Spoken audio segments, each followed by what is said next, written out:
안녕하세요, 여러분. 이제 여덟 번째 시간이죠. 오늘은 한국의 성문화와 결혼문화, 그 다음에 정치문화와 교육문화에 대해서 이야기를 좀 해보려고 합니다. 에, 분량이 좀 많습니다, 오늘. 그래서 분량이 많다 보니까 제가 이제 마음이 좀 급해가지고 말이 좀 빨라질 수도 있고 이럴 수도 있는데, 그리고 설명이 조금 부실할 수도 있을 겁니다. 그렇지만 그건 좀 양해를 해주시고요. 제가 여러분들이 최대한 그 이해할 수 있게끔 쉽게 이야기를 하겠지만 부족한 부분들이 있으면 그것은 수강 후기란에 남기셔가지고 어떤 부분이 좀 이해가 안 됐다라는 걸 남겨주시면 제가 답변글을 올리도록 하겠습니다.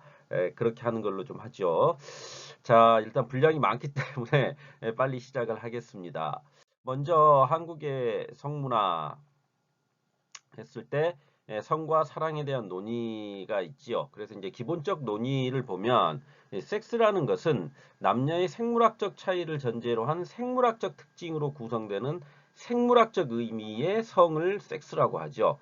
섹스 그래서 남녀 했을 때 섹스 하면 생물학적 성이다 이렇게 이야기를 알고 계시죠. 그 부분들은 그 다음에 이제 이 섹스와 대립되는 개념으로서 젠더라는 게 있죠. 젠더. 그래서 어떤 생물학적 의미의 성이 섹스라면 젠더라는 것은 사회학적 의미의 성이라고 할 수가 있죠. 그래서 사회적으로 학습돼서 구성된 구체적 행동과 그에 준하는 기대를 말하는 사회적 구성체로서의 성을 젠더라고 이야기를 하죠.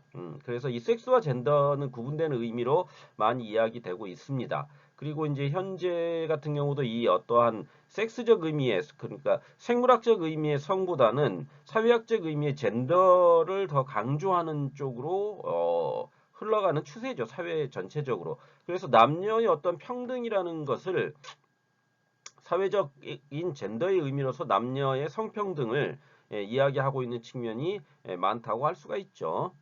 다음으로 이제 섹슈얼리티가 있죠. 섹슈얼리티. 그래서 이 섹슈얼리티라는 것은 성행위를 포함한 성적 욕망, 감정, 사상, 행동, 그리고 이에 수반되는 여러 정체성들을 포괄하는 의미로서 섹슈얼리티라는 게 있죠. 그 다음에 성적 욕망을 창조하고 조직하고 표현하고 방향 지우는 사회적 과정을 섹슈얼리티다. 이렇게 이야기해 볼 수 있을 겁니다. 다음으로 이제 이 에로티시즘이라는 게 있죠. 에로티시즘. 이 에로티시즘이라는 것은 생식이나 자식 등 본래의 목적과는 별개인 일종의 심리적 추구를 이루는 것. 그것이 에로티시즘이라고 할 수가 있죠.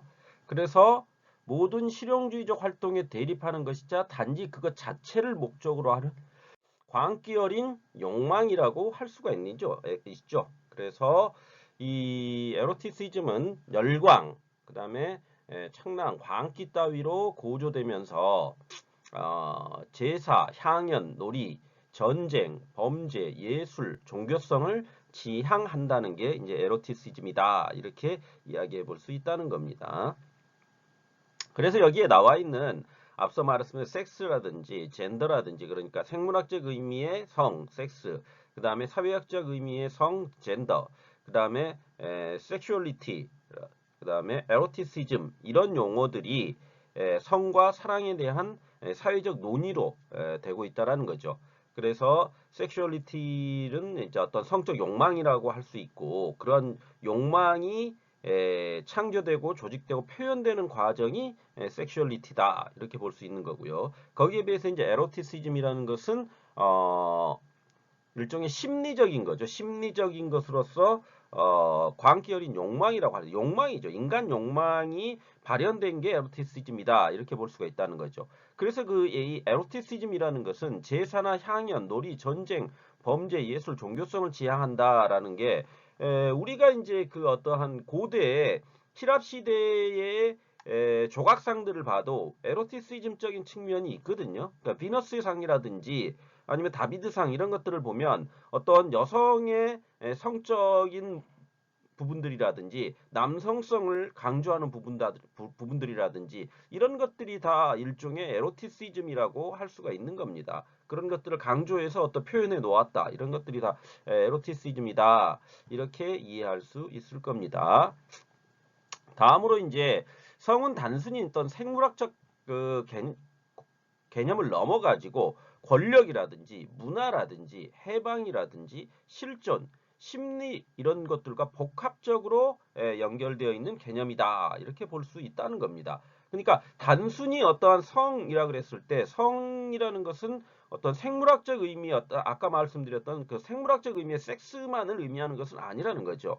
지금은 어떤 그 젠더적 의미로서 이 성이라는 것 자체가 남녀 평등과 더불어서 어떠한 남성 권력, 여성 권력, 그럼 젠더가 사회적으로 평등해야 한다라는 것은 결국 뭡니까? 권력 지향이 어디에 있느냐 이런 것들이거든요. 그러니까 권력 지향이 어디에 있느냐 했을 때 남성적 권력 지향이라든지 여성적 권력 지향 이런 것들은 굉장히 복잡 다단하거든요. 그래서 그 부분들에 대해서는 여기서 이야기할 단계는 아닌 것 같고요. 그 부분은 이제 여러분들이 나중에 어떤 성과 권력이라는 그 부분들을 공부를 좀 해보시면 이해하실 수 있을 겁니다. 그래서 이 성적인 것이 더불어서 이제 문화적인 것과 코드를 같이 해가지고 많이 이야기 되어지기도 하지요. 그래서 현재의 이제 문제가 되고 있는 게 뭐냐 그랬을 때 일종의 그 여성 아이돌 그룹들의 성상품화 논란 같은 것들이 있습니다. 그런 것들은 바로 뭐냐면은 여성의 어떠한 그 에로티시즘적인 일종의 측면을 강조해가지고 섹슈얼리티하게 보이는 게 하는 거죠. 그런 것들을 그러니까 일종의 성을 상품화해가지고 거래의 대상으로 만들어 버렸다는 겁니다. 그런 것들이 이제 성상품화 논란이라고 할 수가 있는 거죠. 그런 부분들도 이제 뭐 여러분들과 이제 대면을 하고 있었다면 좀 이야기를 해볼 수 있을 건데 뭐 제가 혼자 일방적으로 이야기할 수 있는 부분들은 아니고요. 그래서 그러한 부분들이 있다라는 정도로 이해를 하고 가시면 될 것 같습니다. 다음으로 이제 한국의 경우 남성 중심적이죠. 굉장히 남성 중심적이고 유교적 사고로 인해 가지고 여성과 남성에 대한 왜곡된 성문화가 형성되어 있는 부분도 있습니다. 실질적으로 그것이 아직까지도 어떠한 그 사회 전반에 있어서 영향을 형성하고 있는 측면이 있지요. 그래서 뭐 남성이니까, 남자니까, 혹은 뭐 여자는 그러면 안 돼라는 이런 것들이 다 왜곡된 성문화가 반영된 측면이라고 할 수가 있는 거죠. 그러니까 뭐 이를테면 지금은 그럴 일은 없지만 암탉이 울면 집안이 망한다와 같은 속담이 있거든요. 암탉이 울면 집안이 망한다라는 것은 굉장히 유교적 그 어떠한 그 사고방식이 내재되어 있는 속담이라고 할 수가 있거든요. 그 암탉이 울면 집안이 망한다는 내용이 뭡니까? 그렇죠. 여자들은 조용히 집안일을 하고 내조하는 거지 밖에 나가가지고 일을 하고 이런 것은 다 남자의 몫이다 이런 거거든요. 그러니까 여자가 어떤 사회적으로 지위를 얻고 사회적으로 뭔가 일을 성취하려고 할 때 남성들이 여성들을 비하하면서 쓰는 표현들이 바로 암탉이 울면 집안이 망한다와 같은 표현들이라고 할 수가 있는 거죠. 그거는 현대 사회에 이르러 가지고는 전혀 통용될 수 없는 아주 무의미한 그런 속담이라고 할 수가 있는 거죠. 지금 이제 남자와 여자는 이미 어떠한 사회적 젠더의 성적 평등한 사회이기 때문에 여성을 비하하는 그런 표현들은 더 이상 의미를 지닐 수 없다 이렇게 보고 있습니다. 마지막으로 이제 일곱 번째 급속한 어떤 산업화와 정보화로 다양하게 변화하는 환경 속에서 성과 성적 경험에 대한 반성이 제대로 이루어지지 않아서 올바른 성문화를 갖지 못한 측면도 한국에 있다라는 거죠. 그러니까 산업화가 급격하게 되다 보니까 그걸로 인해 가지고 어떠한 여성을 상품화하려는 그런 측면들이 많았거든요. 서비스업 같은 데서 특히 이제 막 그런 측면들이 있었죠. 그래서 그러한 부분들 때문에 사람들이 가지고 있는 어떤 인식이라는 것 자체도 그 여성성을 상품화하는 성적 상품화 논란에서 자유로울 수 없었던 거고요. 그러한 부분들이 지금은 정말 많이 개선됐거든요. 많이 개선됐지만 아직도 일부 사회적 인식이라는 것 자체가 어떤 그 성 자체를 굉장히 어떠한 성적 담론 자체를 한국 안에서는 어떤 면에서 보면 좀 타부시하는 측면도 있습니다.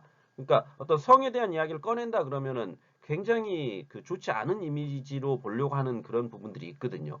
그렇지만 이 성이라는 것이 인간이 가지고 있는 기본적 욕망 중에 하나지 않습니까? 그렇기 때문에 그 어떠한 젠더적 의미에서 성적 담론이라는 것은 충분히 논의의 대상이 될 수 있는 부분들이고요. 그리고 그러한 것들을 성상품화 논란과 같은 것들은 굉장히 부조리하고 좋지 않은 거지 않습니까? 그런 것들을 우리가 어떻게 사회적으로 사회적 담론으로서 형성을 해가지고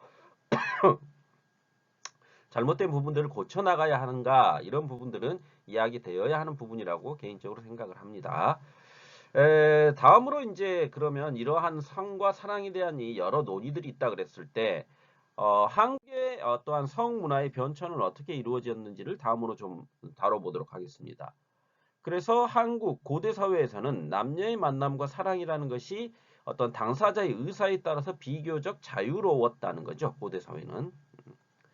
거기에 비해서 이제 고조선에 이제 고조선이라는 어떤 국가가 만들어지면서 이제 고대 국가였죠. 단군 신화 안에서 인간이 된 웅녀와 하나님의 아들인 환웅 사이에서 단군왕검이 태어나죠. 그래서 남녀 관계가 일시적이면서 임신 후에 아버지의 존재가 거의 드러나지 않는 그러한 형식의 그러니까 신화입니다. 이 단군 신화는 대한민국 건국 아니 대한민국이 아니죠.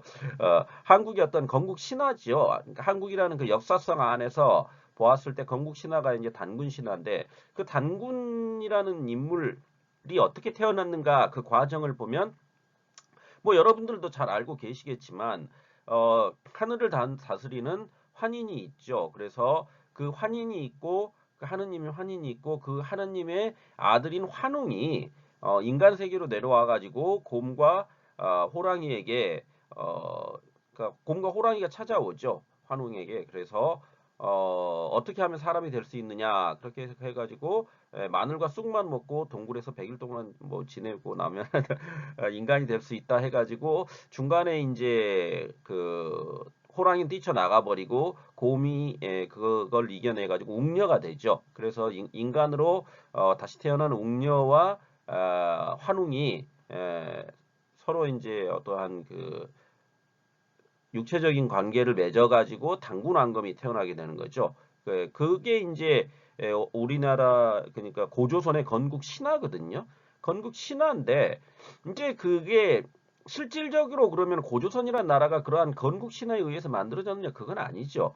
그 당시에 이제 어떠한 곰 토템을 믿던 부족과 호랑이 토템을 믿던 부족, 그 다음에 태양 토템을 믿던 그 세 부족이 있었는데 이 세 부족 중에 호랑이 토템을 믿던 부족이 쫓겨나가고 곰 토템과 태양 토템을 믿던 두 부족이 합해져 가지고 세워진 게 고조선인 거죠, 원래는. 그렇지만 그것을 이제 우리는 하늘의 자손이고 이 하늘이 우리를 점지해준 민족이다라는 걸 갖다가 앞세우기 위해서 신화를 만들게 되는 거고요. 거기에 이제 고조선의 단군 신화가 있는데 거기 그 내용들을 보면 남녀 관계라는 것이 그러니까 환웅이 잠깐 그러니까 웅녀와의 사이에서 단군왕검을 탄생시키고 나서는 사라져 버리거든요. 그렇기 때문에 그 남녀의 관계가 일시적이다. 이렇게 이야기할 수 있는 것이고 임신 후에 아버지 존재가 거의 드러나지 않는다. 이런 얘기들이 나올 수 있다는 겁니다. 다음으로 이제 삼국시대가 있죠. 삼국시대 그랬을 때 남성은 가족 질서를 파괴하지 않는 한 배우자의 성관계가 관대한 편이었지만 여성의 경우 성 통제가 이루어졌던 게 삼국시대였다. 이렇게 이야기해 볼 수 있다는 거죠. 그 다음에 고구려와 부여는 투기가 강하게 규제되었지만 신라는 상대적으로 투기나 간음에 대한 통제가 약했다는 거죠. 어, 그런 부분들은 이제 역사적인 어떤 역사서 안에서 그렇게 유추해 볼 수 있다라는 겁니다. 상대적이라는 거죠. 다음으로 고려 시대를 보면 남녀의 성과 상랑이 비교적 활발하고 자유로웠다라는 거죠.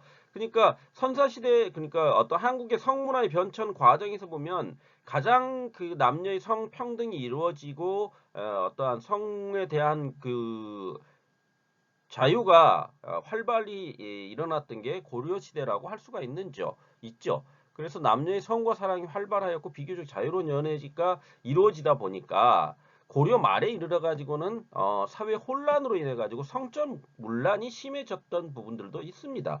그래서 이 성적 그 문란에 심해진 부분들 때문에 인지는 모르겠지만 이러한 것들을 결국은 그 원인이라고 할 수가 있죠, 일종의. 그러니까 어떠한 그 당시에 고려 시대에도 유학자들이 분명히 있었거든요. 그럼 그 고려 시대 유학자들 중에 이제 새롭게 등장한 세력들을 우리가 신진사대부라고 했습니다. 그럼 그 신진사대부 입장에서 고려라는 나라가 고려는 불교 국가였거든요. 그러니까 그 국가의 어떤 종교가 불교였기 때문에 불교의 어떠한 통치 이념을 바탕으로 한 게 고려라면 그 고려 말에 이르려면 결국은 이 신진사대부들이 고려 자체가 올해 나라가 이제 500년 이상 지속되다 보니까 어떻게 됩니까? 그 내부적으로 분명히 썩었을 겁니다. 그 귀족들이 굉장히 썩어버렸죠. 실질적으로. 그러니까 귀족뿐만 아니라 승려 계급들도 굉장히 썩었고 그 부정부패가 굉장히 만연하게 되는 거죠. 그러다 보니까 이 민중들 사이에서는 성적 문란 행위 역시 일어나게 됐다는 거죠. 그렇지만 조선이란 나라가 이제 그래서 건국이 되는 거 아닙니까? 태조 이성계에 의해 가지고 태조 이성계와 신진사대부 세력들의 중심이었던 그 정도전이라는 인물이 결국은 이제 이 조선이라는 나라를 만들게 되는 거거든요. 그런데 조선이라는 나라를 만들게 됐는데 그 조선이라는 나라가 어떻게 보면 쿠데타에 의해서 만들어진 나라 아닙니까? 고려의 장수였던 이성계와 고려의 신하였던 정도전이 어, 역성혁명이라는 거죠. 그러니까 군사 쿠데타를 통해 가지고 나라를 세우게 되는 거거든요. 그러면은 그러한 쿠데타에 의해서 나라를 세우게 되면 그 나라를 세운 사람들은 앞선 그 국가의 부조리한 측면들을 내세워 가지고 자기들이 어떠한 그 국가를 다시 쿠데타를 통해 세울 수밖에 없었다는 것을 이야기할 수밖에 없는 거거든요. 그런 것들을 하기 위해서 세종조에 이르러 가지고 이제 여러 문헌들이 발간이 되면서 고려에 대한 부정적 이미지를 만들어내는 것들이 있었거든요.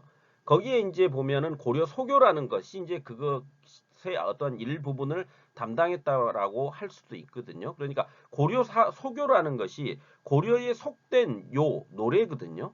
그럼 고려 소교라는 것이 전해지는 내용들을 보면 어떤 사랑 이야기밖에 없습니다. 그러면은 고려에 속된 노래라는 것은 사랑 이야기야. 그리고 남녀의 어떤 사랑이라는 것. 그다음에 그 소교 안에 쌍화조 만전춘과 같이 어떤 그 문란했던 성을 다루는 그러한 내용들을 고려의 소교라 그러면서 그 실어 놓거든요.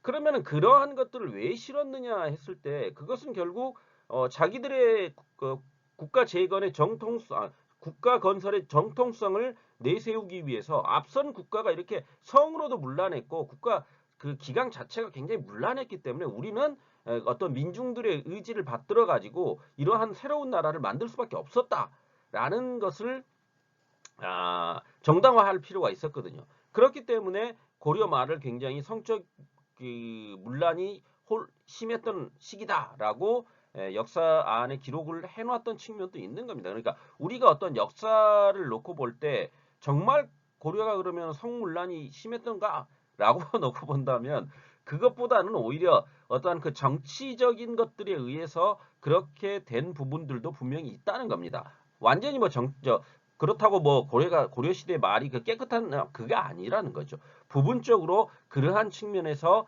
강화되고 강조되어서 어떠한 고려에 대한 평가가 내려진 측면도 있다. 이렇게 이해해 볼 수 있다는 겁니다. 다음으로 이제 조선시대를 보시면 유교적 이념이 지배하다 보니까 성에 대한 금기가 많았죠. 그 다음에 가부장제 문화가 중심이 되다 보니까 이중적 성윤리를 드러냈다는 겁니다. 그러니까 남자한테는 굉장히 관대하면서 여자에게는 굉장히 엄혹했던 그러한 것들이 어떤 조선시대의 성문화다, 유교적 성문화다 이렇게 이야기해 볼 수가 있죠. 그래서 비교적 엄격한 성윤리를 사회적으로 요구하고 있었음에도 불구하고 그러니까 양반 남자는 본처 이외의 기녀나 노비 등 하층 여성의 성을 소유할 수 있게 만들어 놨다는 거죠. 굉장히 이중적 성의식이라고 할 수가 있는 거죠. 그러니까 여성들에게는 여성들을 외출을 할 때도 이 특히 이제 양반 아내자들 같은 경우는 이렇게 뭡니까 가리개라 그래가지고 이렇게 얼굴을 보여주면 안 됐어요. 외간 남자들에게. 그런 것들이 있었거든요. 그거는 그 여성의 그러니까 지금으로 따지면은 그 이슬람에서 그거 쓰는 거하고 똑같은 겁니다. 그러니까 눈만 보이게 만들어 놓는 거하고 똑같은 거죠. 근데 그때 당시에 조선 시대에는 그거 똑같은 그런 행위를 했다는 겁니다. 그러니까 여성을 굉장히 성적으로 억압했던 거죠. 그러면서 뭐 어떤 유교적인 성윤리를 내세우고 막 그 어떤 유교적 가치 체계로 나라를 다스려야지라고 말은 해놓고 정작 지배계층이었던 양반 남자들이 기녀를 취하거나 노비를 취하는 것을 당연시 여겼다라는 거죠. 그래서 첩첩제도라는 게 나오는 거 아닙니까? 그러니까 첩첩제도가 나오다 보니까 거기에서 나오는 온갖 부조리한 것들이 많이 나타났죠. 그러니까 보쌈 같은 것도 얼마나 말이 안 됩니까? 우리가 지금 보쌈 하면 그 먹는 보쌈만 생각하시는데 그게 아니라 여성을 보쌈이라는 것은 자기가 마음에 드는 여성이 있으면 그 여성을 납치해가지고 자기가 그냥 그 이를테면 과부이거나 이런 과부 여자예요. 그러니까 자기 남편이 없어요. 그러면은 그 과부를 자기가 마음에 들어요. 그러면은 가가지고 몰래 그 여자를 이렇게 데리고 와가지고 자기가 폭력적으로 해가지고 데리고 살아버려도 별 문제 안 되게 그렇게 그 사회 전체가 이렇게 암묵적으로 그걸 용인해 줬다는 겁니다. 굉장히 부조리하죠. 그러한 일들이 어떠한 그 조선 시대가 지니고 있는 이중적 성의식이다 이렇게 볼 수가 있을 겁니다. 다음으로 이제 개화기 이후에 오게 되면 근대 서구 영향으로 자유연애, 자유결혼 사상이 신여성을 중심으로 대두가 되었고요. 그다음에 자유연애와 자유결혼은 단순한 유토피아적 이상에 근데 이제 그쳐버렸고 여성 노동자들에 대한 부당한 대우나 농촌의 구시대적 성풍속이 그대로 유지됐다라는 겁니다.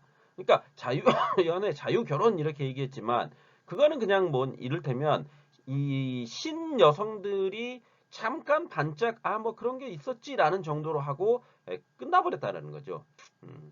그게 이제 개화기 이후에 어떠한 성 문화다 이렇게 이해해 볼 수가 있을 겁니다. 마지막으로 이제 현대에 이르러 가지고는 1970년대 급속한 산업화 속에서 낭만적 사랑, 연애, 결혼, 핵가족이라는 것이 이제 만들어지게 되었고요. 오늘날의 이제 성문화라는 것은 성과 사랑, 그다음에 결혼이 필연적 연관성이 없다는 생각 위에서 비교적 다양한 성 풍속도를 보여주고 있죠.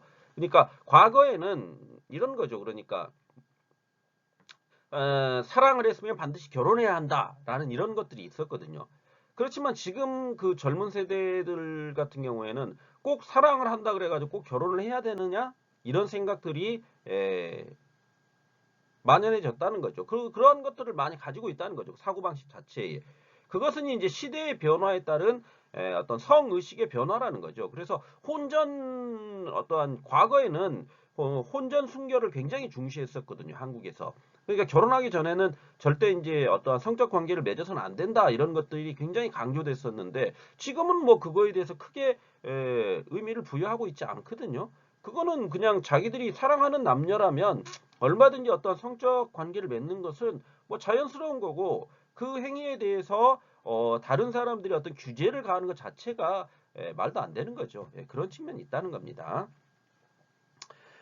다음으로 이제 한국의 결혼 문화에 대해서 이야기를 좀 해봅시다. 한국의 결혼 문화.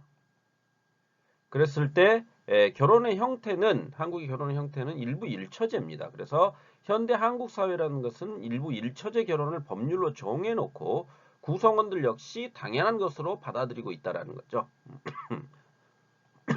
죄송합니다. 그래서 이러한 한국의 결혼 문화의 변천을 보면 고대 사회에서는 혼인 시 결정권을 부모가 가지고 같은 신분끼리 결혼하는 것이 원칙이었다는 거죠. 그러니까 고대 사회는 계급 사회였죠. 그렇기 때문에 같은 그 신분끼리 결혼하는 걸 너무나 당연하게 여겼다는 거죠. 그래서 혼인은 양편 씨족이나 가족 간의 집단적 계약의 형태를 띠었다는 겁니다. 그러니까 계약 결혼이 좀 있었다는 거죠. 뭐 이를테면 이런 거죠. 한국에서는 집안 대 집안이 결혼한다라는 그 인식이 대단히 강하거든요. 그러니까 결혼이라는 것을 단순히 남자와 여자가 만나서 결혼한다라는 그런 것도 있지만 또 한편으로는 이 집안과 집안이 만나서 이루어지는 게 결혼이다라는 인식을 많이 가지고 있습니다. 그것은 이 고대 사회부터 내려오는 그러한 것들의 영향이라고 이야기할 수 있거든요. 그럼 왜 그러한 영향 관계에 놓이게 되었느냐 했을 때 과거에 이제 어떠한 혼인 자체를 그 단순하게 남녀가 사랑해가지고 하는 자유연애의 어떠한 혼인 형태가 아니라 같은 신분끼리 결혼을 하면서 양쪽 시족과 시족 간의 이해관계에 의해서 이루어지는 결혼들이 많았다는 거죠. 그렇게 되니까 가족 간의 결혼이라는 것은 어떠한 자신들의 권력을 유지시키기 위한 하나의 수단으로서 이용될 수 있었다는 겁니다. 그런 게 이제 고대 시대의 어떤 결혼의 양태였다. 이렇게 이야기할 수 있을 겁니다. 다음으로 이제 고려 시대에 오게 되면 민간의 경우는 일부 일처제였지만 동성 근친혼이라든지 자유혼, 그 다음에 중재혼, 중매혼, 이혼 모두 가능했다는 겁니다. 더불어서 같은 신분끼리 결혼하는 것이 지켜졌고 왕실이나 일반에서 근친혼이 보편적이었으며 여성의 재혼에 제약이 없었다는 거죠. 그러니까 고려 시대가 비교적 고대 시대 중에는 가장 자유로운 어떠한 그 형식, 성적인 것이라든지 결혼에 있어서도 굉장히 자유로웠다는 측면 그런 것들을 이해하고 가시면 될 것 같습니다. 그래서 동성 근친혼까지도 그러니까 한국이 얼마 전까지만 해도 동성동본 결혼을 금지했었습니다. 그러니까 한국의 동성동본이라는 것은 동성 같은 성씨, 본이라는 것은 이런 거거든요. 그러니까 한국인들에게 한번 물어보시면 본이 뭐야라고 물어보면 이런 겁니다. 풍양 조씨, 그 다음에 안동 김씨 이런 것들이 있죠. 그 다음에 전주 이씨 이런 것들이 있거든요. 그럼 이씨는 이씨인데 이씨성을 가지고 있기는 하지만 근본 그러니까 그 처음에 시작이 시조가 누구느냐 누가 시조이냐를 따라서 그 시조가 어디에서 그 성을 쓰기 시작했느냐 이런 게 이제 본이라 그러거든요. 그래서 그 이씨 했을 때 김씨 이렇게 한다 그랬을 때 본이 다를 수도 있습니다. 같은 성씨인데 본이 다르면 그건 상관이 없는데 본이 만약에 같아 버린다. 이 씨와 이 씨가 결혼을 하려고 해요. 근데 둘 다 전주 이 씨예요. 그러면 그것을 그 혼인을 금지시켰다는 겁니다. 왜 그것은 근친혼이라고 생각을 했다는 거예요. 같은 본을 지니고 있기 때문에 위로 올라가면 조상이 같다는 거죠. 조상이 같기 때문에 그것은 해서는 안 된다라고 얼마 전까지만 해도 동성동본의 혼인을 금지하는 법이 있었습니다. 근데 이제 지금은 그게 이제 위헌이 돼가지고 지금 이제 유명무실해져 버려 그 금지 사항 없어져 버렸거든요. 그렇지만 이때 고려 시대 때는 그걸 허용했다는 거죠. 그만큼 어떤 혼인에 있어서의 허용되는 범주가 굉장히 넓었다. 고려 시대는 이렇게 이해를 하시면 될 것 같습니다. 더불어서 처가살이가 가능했고요. 신부의 혼인 부담이 컸으면서 국제혼도 타 시대에 비해서 굉장히 성행을 했다는 거죠. 그러니까 그 쌍화점 만전춘 이런 그것들이 보면 그 쌍화점이 보면 회회아비가 나오거든요. 쌍화점이 보면 회회아비 내 손을 잡아 끌어 이렇게 나오거든요. 그럼 회회아비라는 것은 당시 히랍 아니야 히랍이 아니라죠. 회회라는 것 자체가 저기 아랍을 이야기하는 거였거든. 그러니까 아랍인이 내 손을 잡아 끌어라 그러거든요. 그것은 결국 쌍화점이라는 만두가게 안에서 아랍 남자가 내 손을 잡아 끌었다는 거거든요. 그만큼 국제 무역항으로서 개성이 굉장히 번성했던 시기가 고려다. 그렇게 놓고 본다면 그 당시에 이제 국제혼 역시 성행을 했다. 이렇게 이야기할 수 있다는 겁니다. 타 시대에 비해서 훨씬 더 거기에 열려 있었다. 이렇게 이야기할 수 있는 게 고려시대다. 이렇게 생각하시면 될 것 같습니다. 다음으로 이제 조선시대에 오게 되면 혼인이라는 것 자체가 두 집안의 결합을 의미하고 여자가 혼인을 해도 성을 바꾸지 않았다는 거죠. 그래서 두 집안의 공존을 편리하게 여기고 여자 집안의 대표성과 영향력이 유지되었기 때문에 그렇다는 겁니다. 그러니까 이런 거죠. 이 어떠한 계약에 의한 신분제에 안에서 신분제가 있었죠. 그러니 양반은 양반들끼리 결혼을 하는데 그 양반들끼리 결혼을 할 때는 그 결혼하는 날 신랑과 신부가 얼굴을 봤습니다. 그 전까지는 얼굴을 볼 수가 없었어요. 신부의 얼굴을 보는 걸 금지시켰거든요. 그러니까 신부의 아버지가 가가지고 신부가 될 여자를 다 보고 나서 그것이 허락이 되면 결혼을 할 수 있었거든요. 그건 무슨 의미냐? 남녀가 만나가지고 지금과 같이 어떤 자유연애에 의한 결혼을 하는 게 아니라 집안과 집안끼리 계약에 의해 가지고 자신들의 어떤 권력 유지의 어떤 수단으로서 계약 결혼이 많이 이루어졌다라는 거죠. 대부분이 계약 결혼이었다라는 거죠. 그러니까 그렇게 되다 보니까 두 집안이 서로 그 이해관계에 의해서 결혼이 성사되지 않습니까? 그러니까 여자의 성을 유지시켜 주는 겁니다. 왜? 그 여자의 성이라는 것도 역시 뭡니까? 그 여자로서의 어떠한 지위를 일정 부분 용인해 주면서 그 집안과의 관계를 좋게 만들어 놓고 유지시켜 놓는 거죠. 양쪽 집안이 다. 그런 관계에 의해서 여자가 혼인을 해도 성을 바꾸지 않는 풍습이 지금까지 내려오게 되는 거죠. 한국 같은 경우에.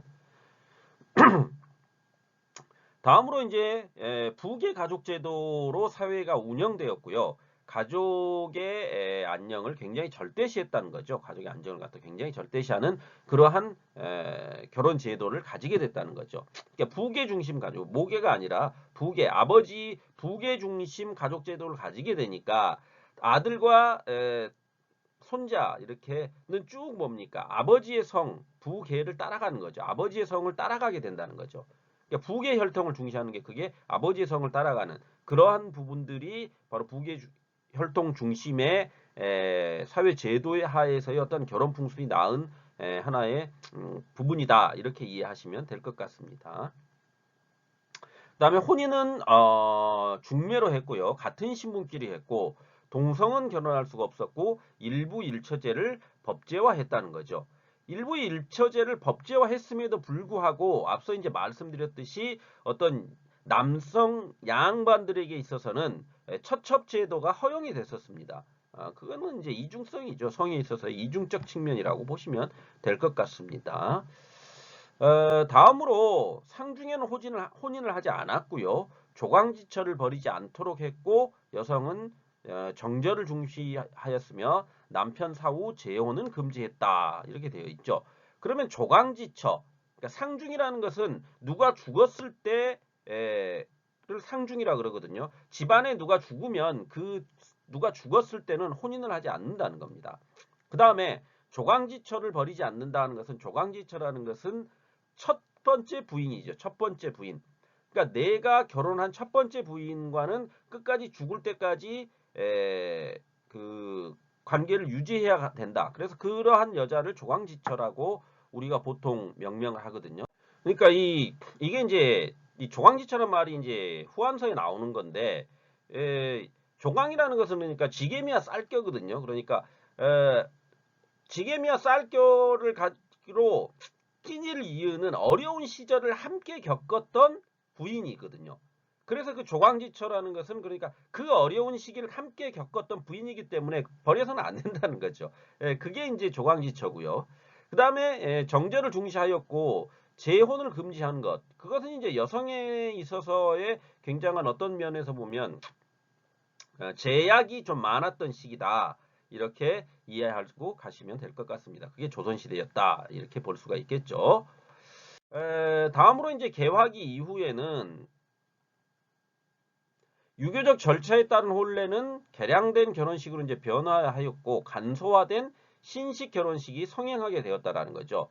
그래서 지금 현재의 어떠한 한국의 결혼 제도라는 것 자체가 신식 결혼식이 주류를 이루게 되었죠. 대신 뭐냐면 그 어떠한 과거에 그러니까 결혼 형태를 그 신식 결혼식 안으로 집어넣은 것이 바로 패백이라는 거죠. 패백. 그래서 패백을 우리가 드린다라는 것은 뭐냐면 이제 남자와 여자가 결혼식을 이행한 후에 결혼하고 나서 바로 어떻게 합니까?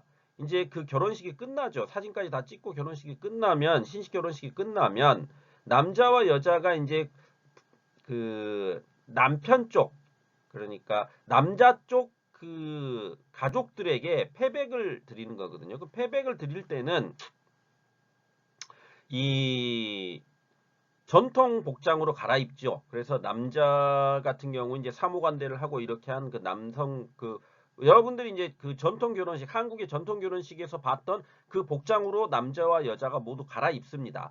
그리고 나서 그 패백 상을 앞에 놔두고 신랑의 가족들에게 제가 이제 신부입니다라고 인사를 하는 거죠. 그러니까 따로 그러니까 결혼식을 또 한번 하게 되는 거죠. 그게 이제 패백이라는 그 형식이거든요.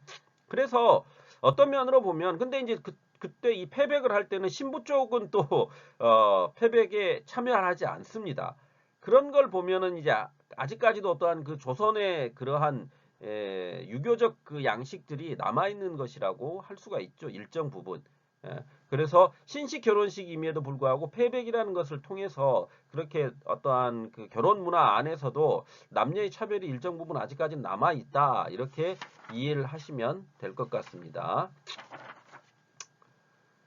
다음으로 결혼식 장소로는 예배당, 절, 신문사 등 공공기관과 대형 요리집 등을 이용하는 게 개화기 이후에 이제 과거에 그러니까 보통 결혼을 할 때는 이 앞번에 제가 이제 말씀드렸지 않습니까? 이 앞번에 한번 결혼 문화에 대해서 이야기를 할 때 그 결혼식은 신부의 집 마당에서 하는 거거든요, 원래. 신부 집 마당에서 결혼식을 한국의 전통 결혼식은 이행하게 되는 건데 개화기 이후에 오게 되면 이제 그러한 신부 집 마당의 결혼식이 예배당이라든지 절이라든지 신문사 그 다음에 요리집 그 다음에 공공기관 이런 데로 굉장히 다양화됐다라는 거죠. 그런데 오히려 이제 또 지금은 이 개화기 이후에 이렇게 다양화됐던 것이 지금은 거의 물론 이제 그 다양하게 할 수도 있지만 대부분은 그냥 그 예식장이라는 공간을 활용해 가지고 하는 형식으로 좀 바뀌어 버렸죠. 그 다음에 미국의 이민이 이제 1903년에 본격적으로 이루어지면서 본국인과 이민인들 사이에 사진 결혼이 성행하기도 했다는 겁니다. 사진 결혼이라는 것은 그러니까 본국인이라는 것은 여기 조선에 살고 있었던 사람과 이민인이라는 것은 미국으로 이민 간 사람이죠. 그래서 그 사람들 사이에 얼굴을 보고 하는 게 아니라 사진만 주고받았고 나서 이렇게 결혼하자 해가지고 그런 형식으로 해가지고 결혼을 하는 그러한 형식도 한때 있었다는 거죠. 그런데 그게 이제 뭐 보편화되었던 것은 아니고요. 그러한 그 이민자들에게 본국에 있는 이 사람들과의 결혼을 그러한 형식으로 했었다라는 정도로 이해를 하고 가시면 될 것 같습니다. 다음으로 이제 현재에 이르러 가지고는 다양화 다변화된 사회에서 결혼관이 변하고 있고요. 결혼에 대한 필요성이 약화돼 있죠. 그래서 아무래도 이제 꼭 굳이 결혼을 해야 되느냐. 그러니까 오히려 이제 뭐 동거를 젊은 세대들은 더 선호한다. 이런 것들도 있거든요. 왜 그러냐면 결혼이라는 것 자체가 아까 말씀드렸듯이 한국적 특수성이라는 게 있지 않습니까? 한국적 특수성이 있다 보니까 집안 대 집안끼리의 관계 맺음이라는 것 인식이 굉장히 강하다고 했지 않습니까?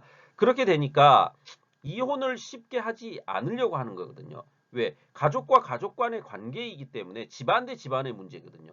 그런 것이 있기 때문에 결혼에 있어서도 굉장히 신중한 측면이 있는 거고요. 집안 어른들까지 다 고려를 해야 된다라는 거죠. 그러다 보니까 그 결혼이 굉장히 어떤 면으로 보면 그 삶을 제약하는 측면들이 좀 있거든요. 한국 사회 안에서. 그런 것들 때문에 젊은이들 사이에서 그 결혼에 대한 필요성을 점차 이제 좀 멀리하면서 자유롭게 나 혼자 살고 싶다라는 그러한 생각들을 가진 사람들이 많아졌다는 거죠. 더불어서 저출산 고령화 사회가 고령화가 이제 사회적 문제로 대두됐다는 거죠. 근데 이제 저출산 이렇게 돼 있지만 저출산이라는 표현도 쓰면 안 된다 그러더라고요. 요즘에 저출생이라고 해야 된다 그러더라고요.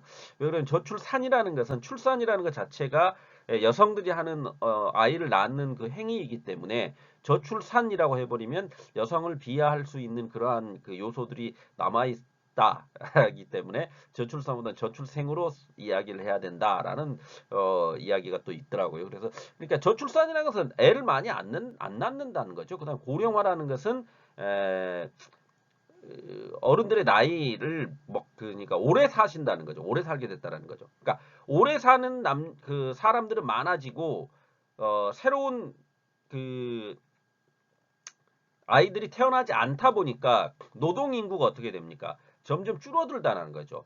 그러니까 생산 노동 인구라 그러거든요. 생산 노동 인구는 실질적으로 어떠한 그 나라 한 국가를 운영하는 데 있어서 필요한 노동력을 의미하는 거거든요. 그러니까 나이를 많이 먹어버리면은 실질적으로 그 나이든 이제 거의 지금 이제 연령이 굉장히 고령화된 분들에게는 실질적 노동을 갖다 강요할 수가 없는 거거든요.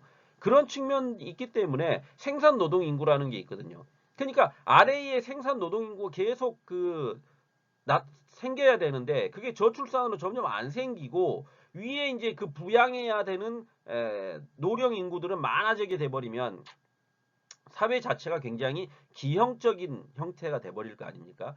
그 문제가 지금 한국의 문제로 지금 대두되고 있다. 이렇게 이해하고 가시면 될 것 같습니다. 그래서 이제 결혼의 정년기는 보통 이제 남자가 30세, 여자는 20세 이렇게 가장 많은 응답을 보였는데요. 근데 지금은 또 더 이제 늦어졌죠. 그래서 남자는 이제 30대 중반까지도 그 생각하는 분들도 있고요. 여자 같은 경우에는 30대는 무조건 넘어야 된다라는 응답이 굉장히 좀 많아지는 그런 추세입니다. 그러니까 결혼을 점점 늦게 하는 거라는 거죠. 저도 좀 결혼을 좀 늦게 한 편이었는데, 어, 그래서 이제 그러한 형태가 지금 한국에 지금 벌어지고 있는 사회 문화적 결혼 문화다. 이렇게 이해하시면 될 것 같습니다. 그래서 혼전 동거에 대해서도 젊은 세대일수록 이제 긍정적 인식들을 보여주고 있고요. 이혼은 안 된다는 비율이 나이를 먹어갈수록 높다라는 것은 앞선 세대들은 어떤 이혼에 대해서 굉장히 그러니까 집안과 집안끼리 만났다라는 그런 인식이 강하다 보니까 이혼을 해서는 절대 안 된다라는 그런 생각들이 많이 있었지만 현재 이르러 가지고는 오히려 그런 것들에 대해서 좀 더 자유로워졌다라는 거죠. 그래서 뭐 남녀가 서로 맞지 않는다면 이혼할 수도 있다라는 생각을 많이 가지게 됐다라는 겁니다.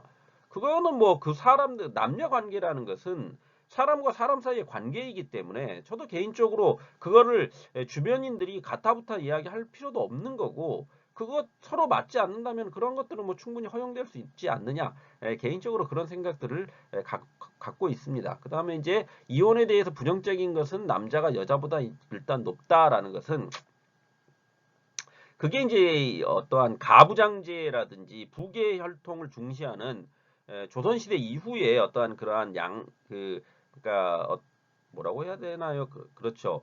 그 유교적 영향 때문인 것도 있습니다. 그런 측면도.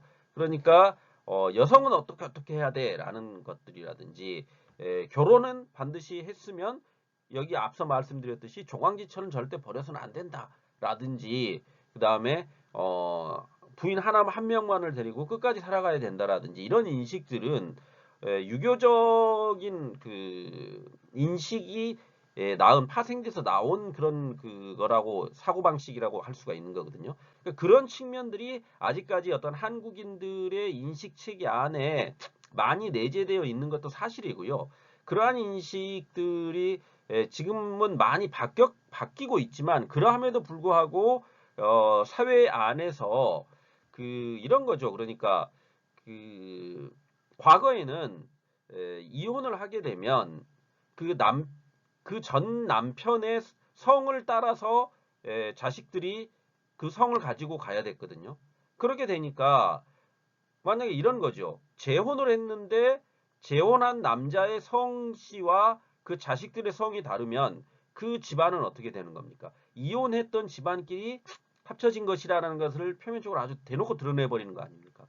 그렇게 되다 보니까 지금 현재 어떤 식으로 지금 사회가 그 문제를 개선하려고 하고 있느냐?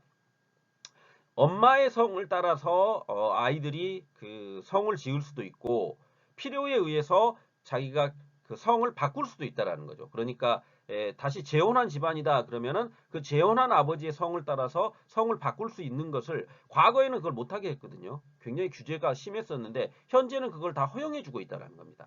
그만큼 사회가 시대의 변화에 따라서 한국 사회도 그렇게 변화하고 있고 이혼과 재혼 이런 것들에 대해서 굉장히 많이 과거에 비해서는 관대해졌다라는 겁니다. 그런 측면을 이해하시면 될 것 같습니다. 한국의 성문화와 결혼문화는 이런 정도로 이야기하고 마치는 걸로 하겠습니다. 제가 좀 뭐 급하게 왔던 측면도 있지만 여러분들에게 그래도 이제 좀 시간이 45분 정도면 그래도 좀 길지 않습니까? 좀 짧게 하려고 했는데도 이렇게 시간이 많이 와버렸네요. 아무튼 듣느라고 수고들 하셨고요. 두 번째 시간에는 정치 문화와 교육 문화에 대한 이야기를 좀 해보도록 하겠습니다. 듣느라고 수고들 하셨습니다. 감사합니다.